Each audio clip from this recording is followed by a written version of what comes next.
Assalamualaikum warahmatullahi wabarakatuh.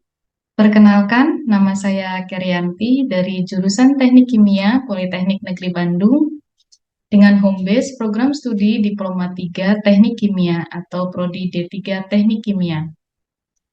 Saya mengampu beberapa mata kuliah, baik mata kuliah teori maupun mata kuliah praktikum, baik di program studi home base saya maupun program studi lainnya yang ada di jurusan Teknik Kimia Politeknik Negeri Bandung.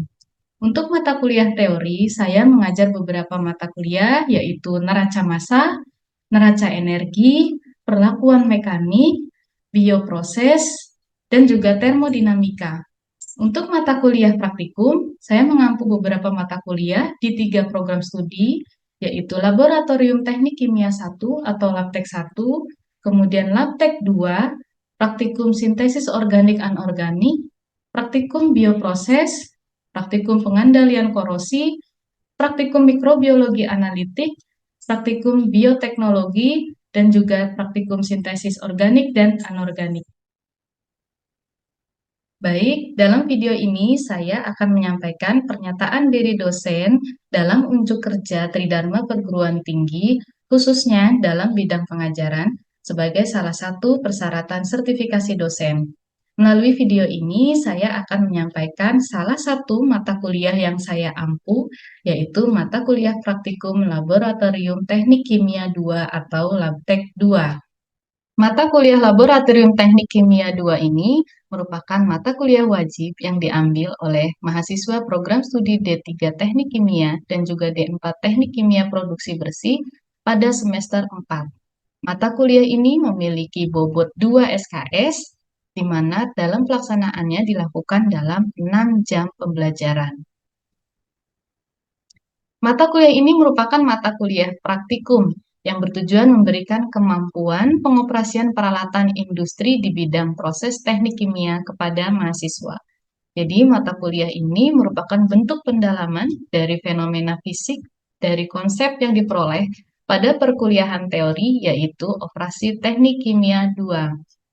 Peserta mata kuliah ini harus merupakan mahasiswa yang telah mendapatkan perkuliahan sebelumnya, yaitu mata kuliah matematika terapan, fisika terapan, asas rekayasa proses, kimia fisik, neraca massa, termodinamika, dan juga K3LL.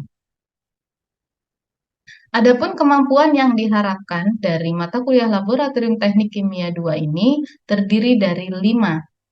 Yang pertama adalah mampu menerapkan konsep teoritis sains alam, aplikasi matematika rekayasa, prinsip-prinsip rekayasa, dan sains rekayasa untuk mengoperasikan sistem pemroses dan peralatan yang diperlukan untuk mengubah bahan baku menjadi produk yang bernilai tambah.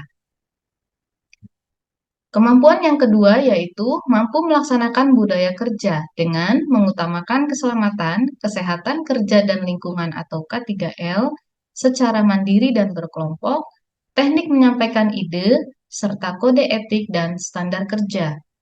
3 kemampuan lainnya yaitu menunjukkan kinerja dengan mutu dan kuantitas yang terukur, menyusun laporan tentang hasil dan proses kerja dengan akurat dan sahih, mengkomunikasikan secara efektif kepada pihak lain yang membutuhkannya, dan yang terakhir, bertanggung jawab atas pencapaian hasil kerja kelompok.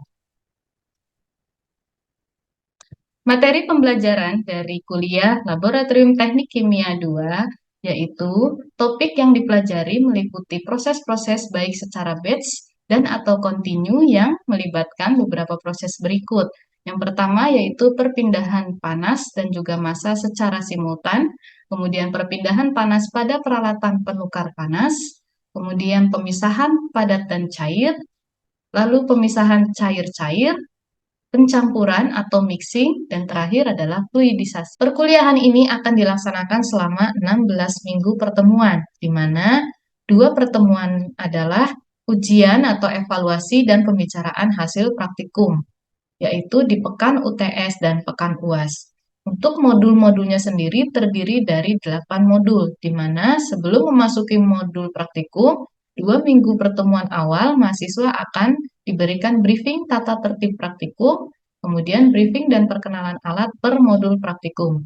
Adapun 8 modul yang akan dipelajari pada praktikum Laboratorium Teknik Kimia 2, yang pertama adalah modul mixing, kemudian fluidisasi, kemudian cell and tube heat exchanger, modul keempat adalah plate and frame heat exchanger. Lalu, setelah UTS akan dilanjutkan dengan 4 modul lainnya, yaitu tray drying, freeze drying, adsorpsi, dan terakhir adalah hidrosiklon. Sistem pembelajaran yang dilakukan untuk mata kuliah Laboratorium Teknik Kimia 2 yaitu kombinasi antara sinkronus dan asinkronus. Untuk asinkronus, dosen akan mengupload materi berupa modul praktikum dan juga video demo praktikum di dalam e-learning Polban. Berikut adalah contoh tampilan dari e-learning Polban untuk mata kuliah Laboratorium Teknik Kimia 2. Di dalam e-learning ini terdapat beberapa menu untuk setiap modul praktikum.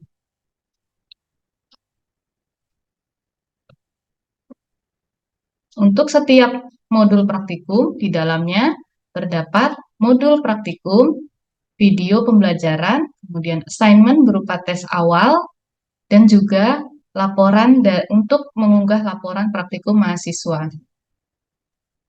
Dengan adanya modul dan juga video praktikum yang kami simpan di dalam LMS atau e-learning Polban ini, mahasiswa bebas kapanpun dan dimanapun mengakses modul praktikum dan juga video praktikum untuk memahaminya di tempatnya masing-masing. Sehingga saat akan dilaksanakan praktikum, mahasiswa sudah memahami bagaimana praktikum akan dilaksanakan.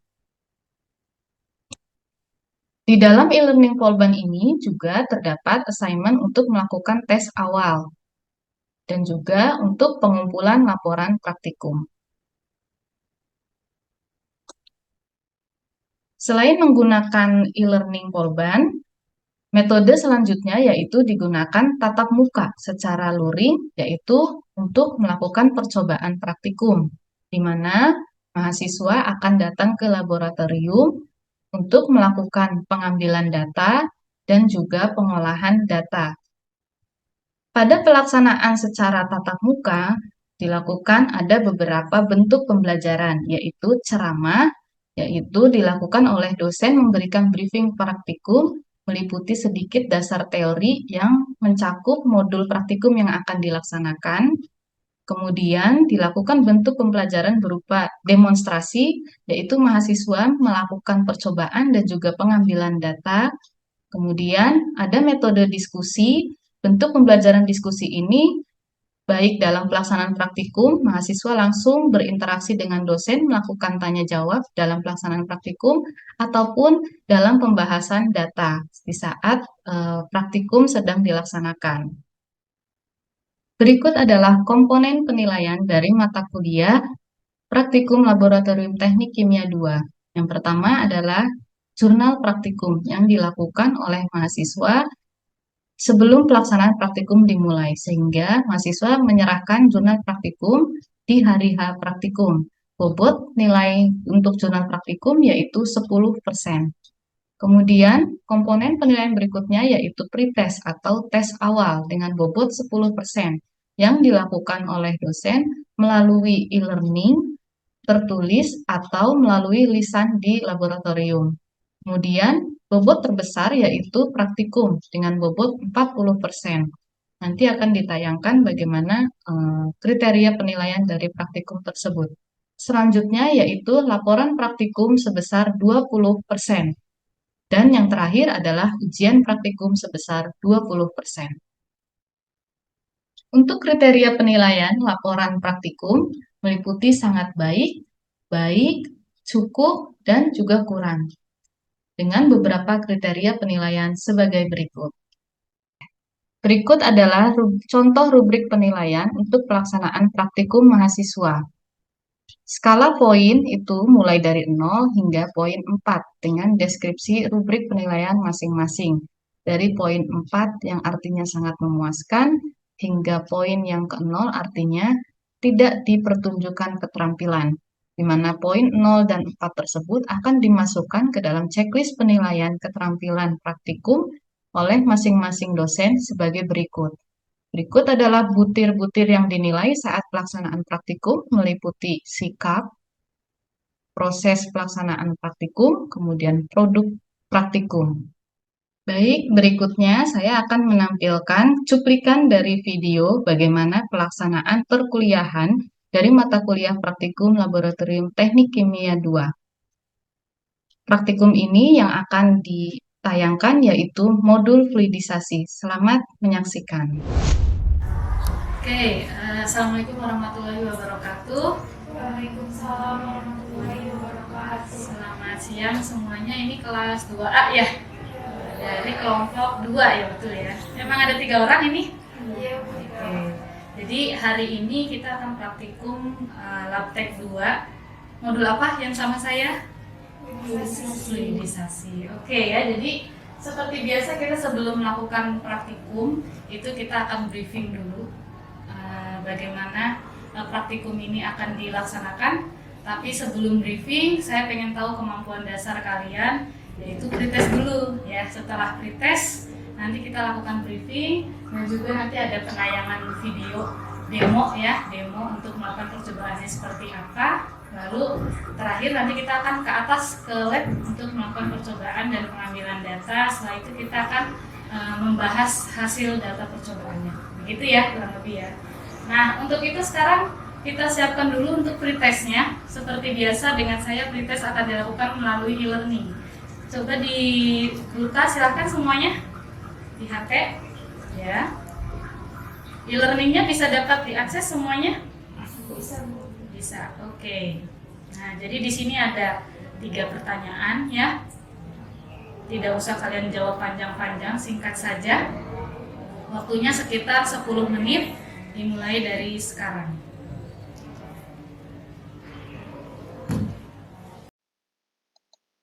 Berikut adalah contoh tampilan dari halaman e-learning Polban untuk pengerjaan pretest atau tes awal sebelum mahasiswa melaksanakan praktikum.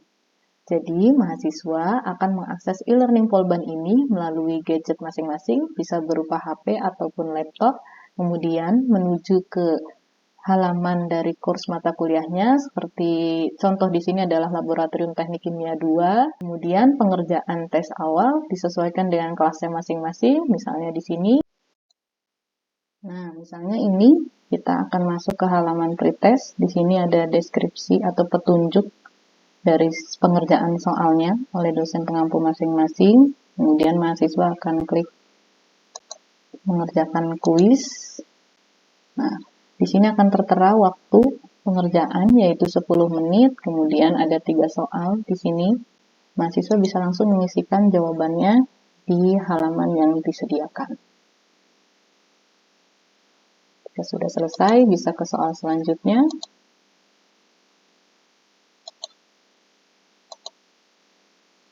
Sampai ke terakhir. Kemudian klik finish attempt di sini, lalu submit and finish. Nah, mahasiswa akan langsung melihat, dapat langsung melihat nanti nilainya di halaman sini setelah dikoreksi oleh dosen masing-masing. Oke, terima kasih. Sudah selesai disubmit semuanya? Sudah. Nah, gimana? Dari pertanyaannya bisa dijawab semuanya? Bisa. Nah, tapi untuk memastikannya nanti akan saya tanya-tanya juga ini. Ya, jadi kalau belum bisa menjawab pertanyaan itu harusnya berarti membuktikan belum siap untuk praktikum ya. Kalian juga kan sebetulnya sudah membuat jurnal ya. Insya Allah mudah-mudahan udah siap ya untuk praktikumnya ya. Nah, jadi ini kita akan melakukan modul fluidisasi. Nah, yang pertama saya akan tanya, kita kan di bidang teknik kimia nih.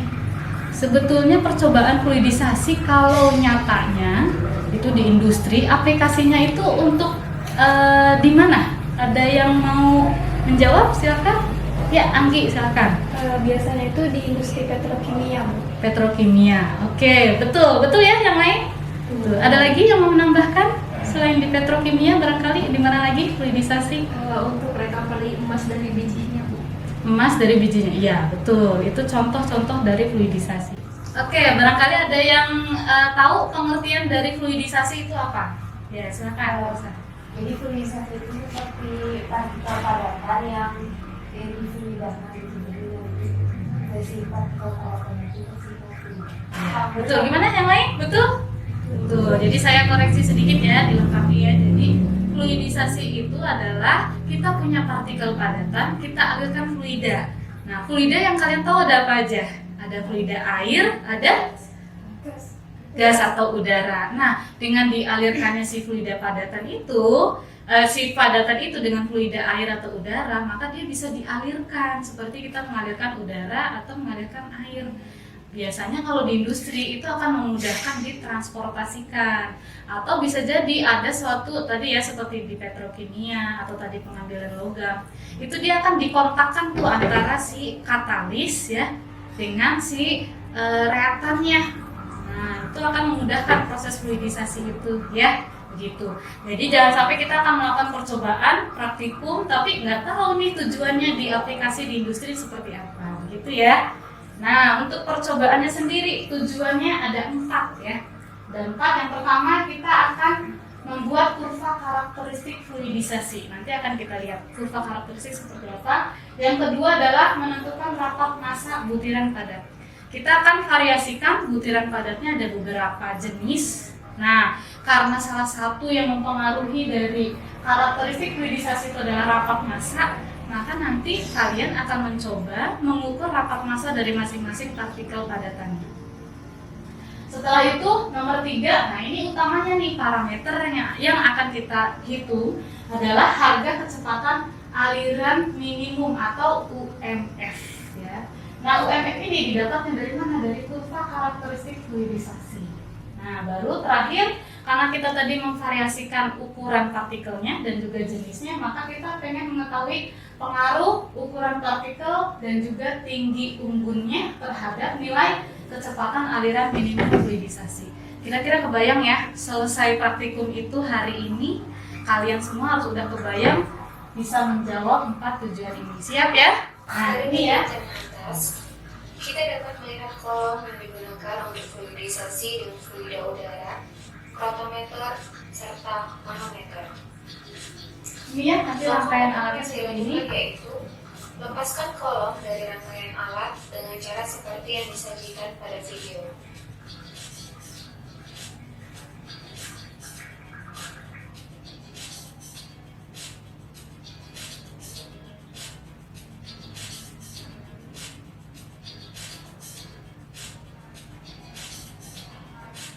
Kemudian, isi kolom dengan partikel polipropilen setinggi 5 cm, lalu tutup kembali kolom dengan pipa airflow.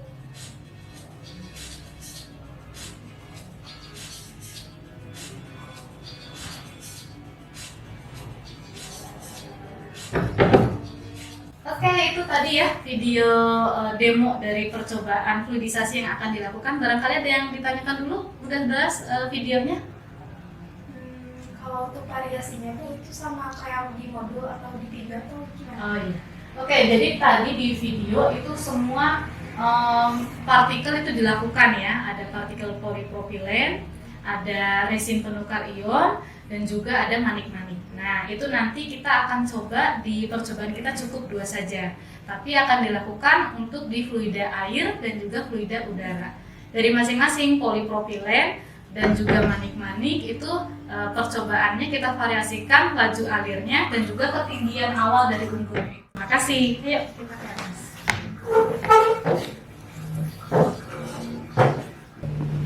Oke, jadi silakan ya karena kalian ada bertiga dibagi-bagi tugas. Kayaknya kalau untuk pengukuran densitas bisa 1 orang. Mau siapa? Anggi nanti mengukur densitas nanti semua itu tadi 2 partikel itu ya. Polipropilen dulu boleh atau manik-manik dulu boleh. Nanti untuk pengukuran densitas kita pakai alat yang namanya apa itu? Piknometer. Nah, nanti piknometernya diisi padatannya setengahnya aja ya. Setengahnya aja lalu ditimbang, terus nanti dipenuhi dengan air, ditimbang juga. Udah pernah ya mengukur densitas pakai itu ya? Oke, nah tadi berikutnya Puji sama Kansa yang melakukan percobaannya ya. Boleh polipropilen dulu atau manik-manik dulu ya. Untuk laju alir udaranya nanti divariasikan mulai dari 2, 6, 8, 10, 12, 14 ya, jadi selisihnya 2. Tadi apa yang dicatat setiap laju alir itu? nilai apanya? Delta P-nya. Delta P dibaca di mana? Alat manometer yang ini. Ini ya manometernya ini ya. Jadi setiap 2, 4, 6, 8, 10, 12, 14 itu dicatat masing-masing delta P-nya. Nah, itu tadi untuk di ketinggian misalnya di awal 5 cm ya. Ini dalam skala mili ya. Jadi ini 5 cm. Setelah itu variasi berikutnya dinaikkan ketinggian di 10 cm ya. Diukur juga di laju alir 2, 4, 6, 8, 10, 12, 14 delta P-nya. Kemudian dinaikkan lagi di ketinggian 15. Sama diukur lagi di laju alir. Nah, jadi satu partikel ada berapa data? Banyak ya. Jadi satu partikel 3 ketinggian ya. Setiap ketinggian variasi laju alirnya ada 1, 2, 3, 4, 5, 6. Begitu. Paham? Paham. Bisa dimulai, silakan ya. Tadi Anggi untuk mengukur densitas. Oke.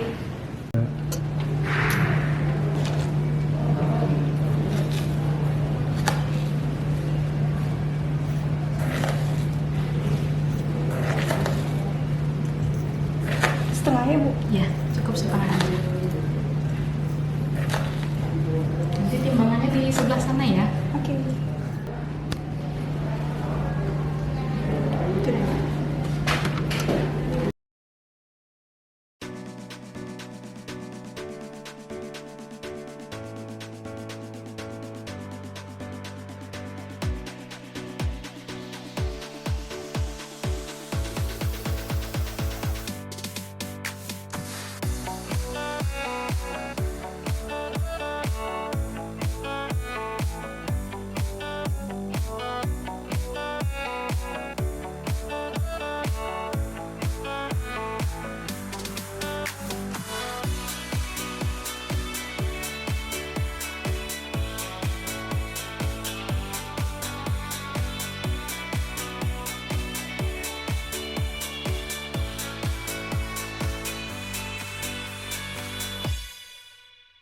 Lihat datanya dulu.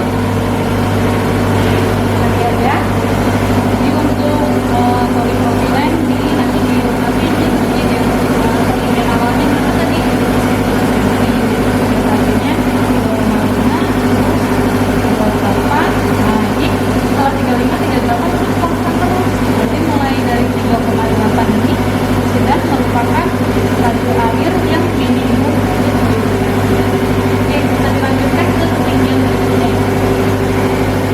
Oke, semua ya percobaannya ya. Tadi datanya udah disalin, dicatat ke notes HP ya semuanya ya. Oke, jadi kita bahas dulu datanya sama-sama ya. Tadi untuk data pengukuran rapat massa atau densitas dilakukan oleh Anggi ya. Nah, di sini ada beberapa data nih ya untuk polipropilen dan juga manik-manik. Itu tadi sudah diukur ya berat partikelnya ya. Nah, tadi untuk polipropilen di sini dapat densitasnya berapa, Anggi? 0, ini ya tabel 41 itu ya. Nah, ya. Untuk di situ densitasnya adalah 0,971 ya. Kemudian untuk yang manik-manik 1,1. Nah, kalau menurut logikanya nih ya, densitas itu berpengaruh nggak terhadap proses fluidisasi ini? Kalau semakin berat densitas dari suatu partikel, kira-kira akan lebih mudah terangkat atau tidak tuh si fluidisasinya? Kalau lebih berat sulit terangkat kan? Nanti berarti nilai laju alir minimum untuk fluidisasinya lebih besar atau lebih kecil? Lebih besar. Nah, nanti kita lihat di data percobaan kalian di pengolahan data apakah hasilnya seperti teori seperti itu atau tidak ya. Jadi nanti tadi antara partikel yang lebih berat densitasnya, nanti harusnya VMF-nya itu nanti harus lebih besar. Nah, kalau tidak nanti di laporan tolong kalian khas seperti itu ya.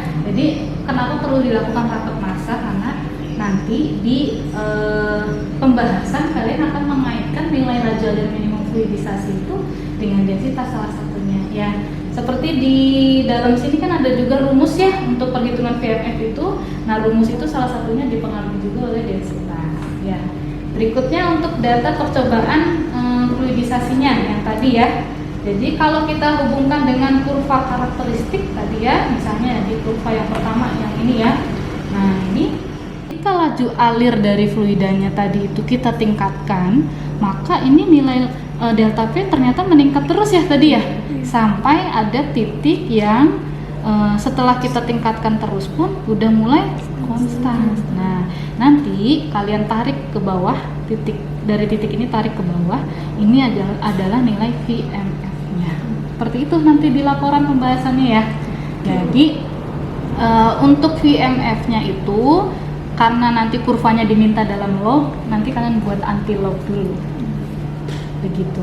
Kalian bikin kurva untuk semua variasi tadi ya. Jadi ini kan udah variasi laju alir udaranya. Nah, ini partikel untuk di ketinggian 5 cm. Nanti di bawahnya di ketinggian 10. Lalu di ketinggian 15 semuanya. Itu nanti dibuat ya. Nanti dicoba. Untuk pembahasan laporannya nanti kalian bandingkan pengaruh dari variasi laju alir, pengaruh dari densitas partikel dan ketinggian awal dari unggun itu terhadap nilai laju alir minimum fluidisasi. Kebayang untuk pengolahan data di laporannya ya. Jadi nanti untuk pengolahan data dan praktikum saya kasih laporan praktikum saya kasih waktu 1 minggu. Dikirimkan ke email, nanti setelah ada laporan kita akan ada pembicaraan dari laporan praktikum gitu. Jadi sekian untuk praktikum fluidisasi hari ini. Ada pertanyaan dulu kah? Sudah jelas untuk pembuatan laporan ya?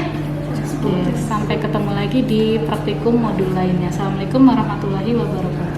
Waalaikumsalam warahmatullahi wabarakatuh. Berikut adalah contoh tampilan dari pengumpulan laporan yang dilakukan oleh mahasiswa ke dalam e-learning Polban.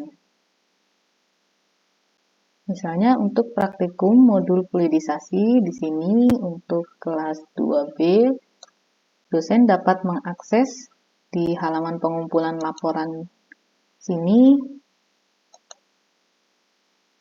Nah, akan terlihat di sini mahasiswa yang sudah mensubmit laporannya. Di sini juga terlihat file PDF-nya, kemudian nanti dosen akan melakukan review terhadap masing-masing laporan yang telah diupload oleh mahasiswa. Dosen bisa memberikan grade atau nilainya di sini, dan juga memberikan catatan atau koreksi terhadap laporan yang telah diupload oleh mahasiswa. Berikut adalah contoh form penilaian dari praktikum Laboratorium Teknik Kimia 2 atau Labtek 2 untuk setiap modulnya.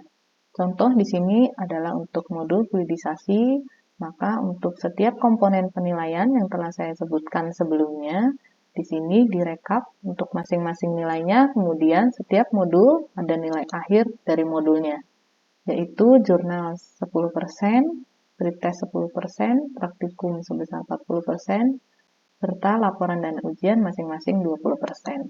Kemudian dari 8 modul yang ada itu di rata-rata. Lalu dari masing-masing nilai akhir rata-rata tersebut akan dimasukkan untuk mendapatkan indeks dari mata kuliah Praktikum Laboratorium Teknik Kimia 2 sesuai dengan kriteria penilaian berikut dari indeks A hingga E dengan kriteria masing-masing. Untuk A yaitu dari 80 hingga 100, untuk AB yaitu minimal 75 hingga 79,5, dan seterusnya. Demikianlah video PDD UKT saya. Semoga dapat bermanfaat bagi siapapun yang menonton. Terima kasih. Assalamualaikum warahmatullahi wabarakatuh.